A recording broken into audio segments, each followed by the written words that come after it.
Ngapain bro?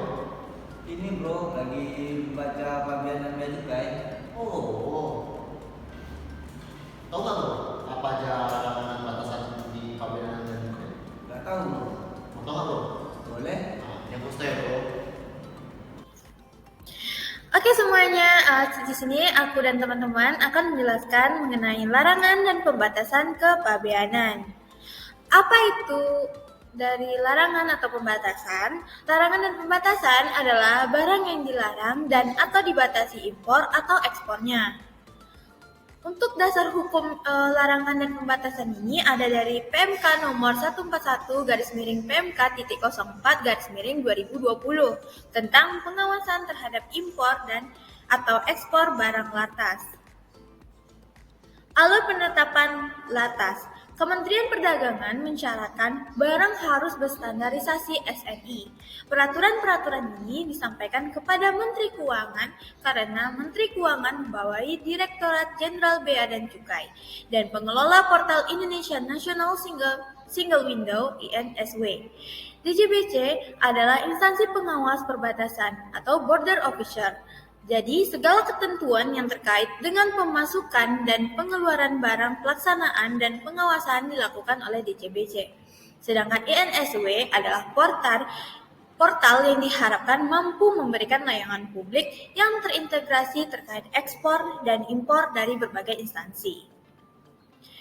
Filterisasi larangan dan pembatasan menggunakan HS Code sebagai parameternya. Bea Cukai mewajibkan pencantuman HS Code dalam pemberitahuan pabeanan. Instansi yang menerbitkan ketentuan larangan dan pembatasan pun wajib mencantumkan HS Code untuk menentukan barang-barang mana yang dilarang maupun dibatasi impor dan ekspornya. HS Code merupakan sistem klasifikasi barang yang berlaku secara internasional. Selain itu, instansi-instansi yang menerbitkan ketentuan tersebut juga wajib mencantumkan HS Code untuk memberitahukan jenis barang yang dilarang hingga dibatasi ekspor dan impornya. Dalam proses awal, barang akan diawasi dan diperiksa langsung oleh Badan Direktorat Jenderal Bea dan Cukai untuk memasukkan apakah barang tersebut masuk dalam kategori dilarang dan dibatasi atau tidak. Kemudian, barang tersebut diperiksa perizinannya dengan beragam instansi terkait. Jika barang tersebut tidak memiliki izin dan dalam waktu 30 hari tidak dilakukan pengurusan perizinannya, maka barang tersebut dikuasai negara.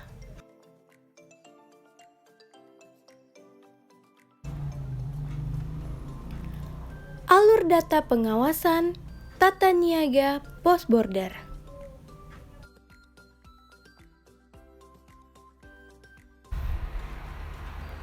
Setelah itu, dilakukan pemeriksaan secara fisik dari barang tersebut. Ketika barang tersebut terbukti masuk dalam kategori latas, petugas bea dan cukai akan menahan dan mencegah barang tersebut agar tidak beredar dengan membuat perizinan yang wajib dipenuhi oleh pihak eksportir maupun importir. Jika perizinan tersebut tidak terpenuhi, terdapat beberapa peraturan yang wajib diikuti. Misalnya, barang dikembalikan ke negara asal atau barang akan dimasukkan ke dalam mekanisme BTD yang berakhir di pelelangan karena menjadi barang tidak dikuasai. Ketika hasil dari lelang melebihi nilai bea masuk dan pajak, maka nilai lebih tersebut akan dikembalikan kepada pemilik barang.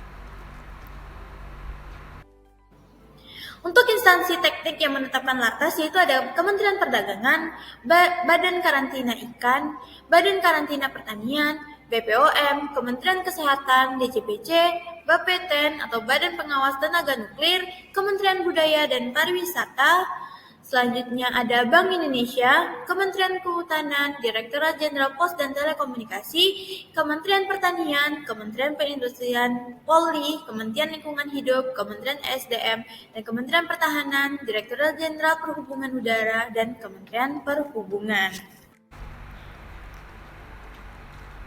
Dibuatnya peraturan tentang barang lartas muncul dan disepakati dalam sebuah konvensi internasional. Indonesia, yang merupakan anggota aktif WCO atau World Customs Organization, telah meratifikasi dan menerapkan peraturan konvensi tersebut dalam sistem undang-undang nasional Indonesia. Pertimbangan tersebut dibuat karena sebagian besar barang lartas dapat mengancam keamanan nasional Indonesia serta mengancam kepentingan umum seperti sosial, budaya, moral, kesehatan, hingga kestabilan masyarakat. Karena itu, dibuatlah peraturan tersebut untuk menjaga hak dan kekayaan intelektual bangsa serta mencegah beragam kerusakan lingkungan dan ekosistem yang didasarkan pada perjanjian internasional. Sanksi dan hukuman. Di tanggal 11 Juni 2019, Pemerintah Republik Indonesia mengundangkan tentang Peraturan Menteri Perdagangan Nomor 45 Tahun 2019 yang berisi barang dilarang ekspor. Permendak tersebut mengatur pelaksanaan Undang-Undang Nomor 7 Tahun 2014 mengenai komoditas yang dilarang ekspor yang kini sudah ditetapkan dalam Permendak. Berdasarkan Undang-Undang Perdagangan tersebut, apabila ada eksportir yang melakukan pelanggaran dapat terkena sanksi pidana penjara dengan masa hukuman paling lama 5 tahun dan denda paling banyak sebesar 5 miliar rupiah. Oke, lanjut. Jenis larangan dan pembatasan ada dua, yaitu lartas border dan lartas post border. Jenis-jenis lartas. Lartas border yaitu lartas yang harus dipenuhi secara barang dikeluarkan dari kawasan pabean. Contoh, kewajiban karantina bagi importasi ikan segar. Menteri Kelautan dari Perikanan mengatur hal ini melalui Peraturan Nomor 18 Peraturan Menteri KP 2018 tentang jenis komoditas wajib periksa karantina ikan, mutu dan keamanan hasil perikanan. Yang kedua, lartas post border. Lartas ini dapat dipenuhi setelah barang dikeluarkan dari kawasan pabean, yaitu pelabuhan. Contoh, kewajiban yang melampirkan laporan surveyor atau LS untuk importasi barang modal dalam keadaan tidak baru. Lartas ini didasarkan pada Peraturan Menteri Perdagangan Nomor 90 Tahun 2017 tentang ketentuan impor barang modal dan keadaan tidak baru. Pengelompokan jenis barang yang boleh diimpor ke Indonesia bebas dibatasi dan dilarang. Pertama, barang yang dilarang impornya masuk ke Indonesia yaitu pakaian bebas, lalu produk pencetakan bahasa Indonesia dan daerah, lalu peptida etilin dipromida atau EDB. Yang kedua, barang yang dibatasi impornya masuk ke Indonesia yaitu barang modal tidak baru, beras, dan gula. Barang yang dibatasi impornya masuk ke Indonesia yaitu jenis barang yang tidak termasuk pada kelompok dibatasi dan dilarang impor. Pembebasan dan pengecualian lartas. Pembebasan dan pengecualian lartas yang pertama yaitu beberapa importasi dibebaskan dari ketentuan terkait pengenaan ketentuan larangan dan pembatasan ini. Misalnya adalah importasi yang dilakukan oleh tempat penimbunan berikat atau TPB. Yang kedua, pengecualian pengenaan lartas biasanya diatur dalam masing-masing peraturan. Pengecualian yang diatur dalam peraturan tersebut tidak memerlukan surat keterangan pengecualian selama petugas menilai bahwa barang tersebut termasuk dalam barang yang dikecualikan. Hal ini dapat terjadi perbedaan pendapat antara petugas dan importir atau eksportir. maka diperlukan surat keterangan dari instansi terkait jika barang tersebut dikecualikan dari pengenaan lartas. Yang ketiga, pengecekan lartas sebaiknya juga menggunakan HS code. Ini sebagai parameternya. Penggunaan parameter lain, misalnya keyword, juga dimungkinkan.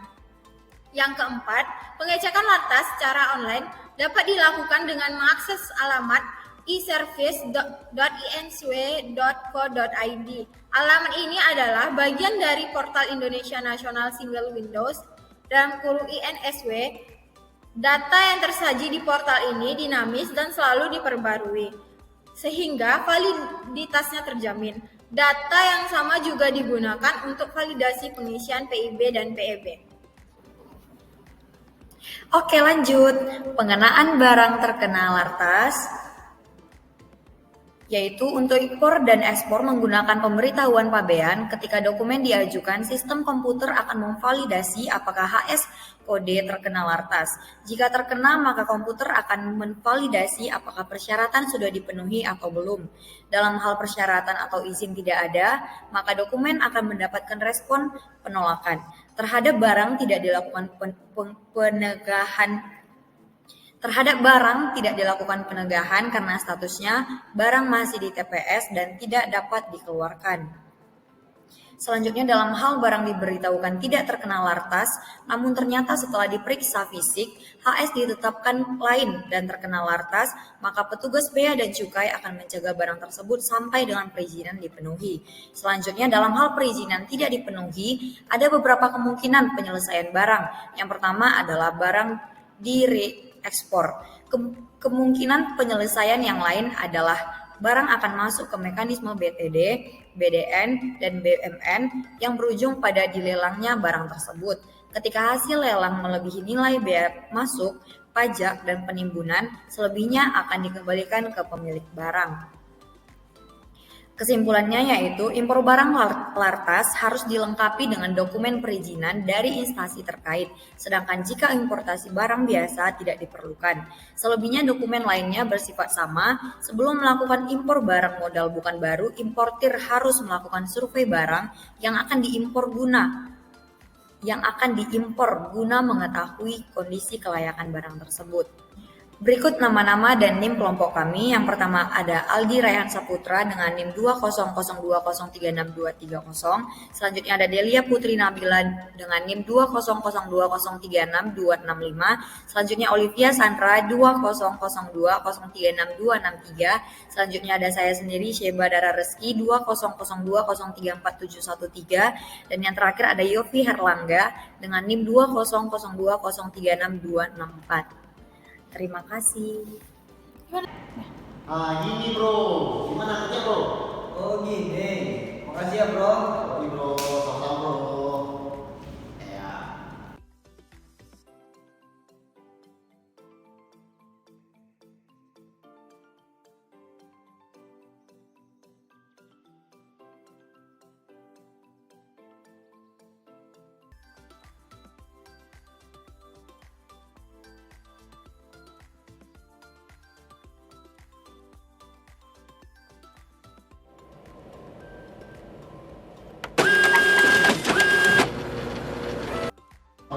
Terus ada dinding bro, ada apa?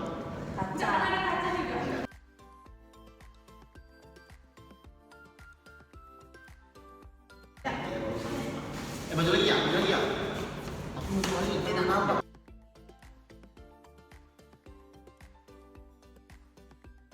Malah apa dong?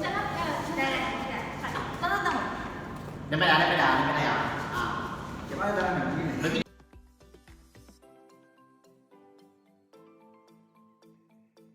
Itu deh.